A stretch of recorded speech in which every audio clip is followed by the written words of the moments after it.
வாயில வடையோட காக்கா மரத்து மேல உட்கார்ந்து இருந்துச்சு. அப்ப பார்த்து அந்த பக்கமா வந்த நரிக்கை வடைய பார்த்து எச்சில ஊறி போச்சு. திட்டம் ஒன்ன போட்டுருச்சு. எப்படி புடிங்கி திங்கலான்னு திட்டம் போட்டுச்சு. அது சொல்லுச்சு, என்ன காக்கா வாயில வடையோட இங்க உட்கார்ந்துருக்க?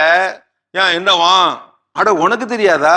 நம்ம காட்டுல டேலன்ஸ் நைட் நடக்க போகுது, உனக்கு தெரியாதா? எங்களுக்கெல்லாம் குத்தாட்ட போட்டி, நரிகளுக்கெல்லாம் எங்களுக்கு கட்சாங் போட்டி, ஆட்ட போட்டி. காக்கா உங்களுக்கு நீயா நானா பாட்டு போட்டி. அப்படியா? எப்ப எங்க? நீ இன்ஸ்டாவே பாக்குறது இல்லையா? ஐயோ பாக்கலையே, என்னோட போன் 10 நாளா ரிப்பேரு. எதையும் பார்க்காமையே தெரியறதுனால நான் போமோ வியாதியில அவதிப்பட்டுக்கிட்டு இருக்கேனே. சரி சரி, நீ விவரத்தை சொல்லு. இன்னைக்கு சாயங்காலம் தான் அது நடக்க போகுது. காக்காவுக்கெல்லாம் நீயா நானா பாட்டு போட்டி. அதுல மட்டும் நீ ஜெயிச்சு விட்டா தினமும் அந்த காட்டு கோயில் முன்னாடி பாட்டி சுடுற வடையில 5 வடைக ஃப்ரீ பரிசு. அனுதினமும் நீ போய் எடுத்துக்கலாம், அதுவும் வருஷம் முழுக்க. என்ன ஒரே ஒரு சிக்கல், போட்டியில கலந்துக்க கட்டணம் வடை, ஒரே ஒரு வடை, அதுதான் பரிசுக்கான கட்டணம். நான் அங்கதான் ஓடிக்கிட்டு இருக்கேன். பொறு இந்த கட்டண வடை, இத சீக்கிரமா கொண்டு போய் என் பேர்ல கட்டிவிடு.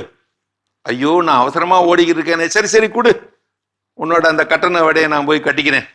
இப்படி நேக்கா நரி சொல்ல காக்கா கேட்டுட்டு அடுக்கடுக்கான அனுதின பரிசு வடைகளை, வரப்போற வடைகளை மனசுல கலர் கலரா நினைச்சுக்கிட்டு, அதோட காடு பூராவும் ஒரே அடியா பிரபலமாக போறதையும் மனசுல வச்சுக்கிட்டு, இந்தா போய் கட்டிரு அப்படின்னு சொல்லி அவசரமா வடைய கீழே போட, இதோ உடனே போய் கட்டிட்டு தான் மறுவேலை அப்படின்ட்டு கவ்விய வடையோட நரி எஸ்கேப். பாவம், சாயங்காலமா போய் அந்த காட்டு கார்னிவல் ஸ்பாட்டை தேடி நடக்காத அந்த நிகழ்ச்சியை தேடி அலையோன்னு அலைஞ்சு அந்த காக்கா கருத்து போனதுதான் மிச்சம்.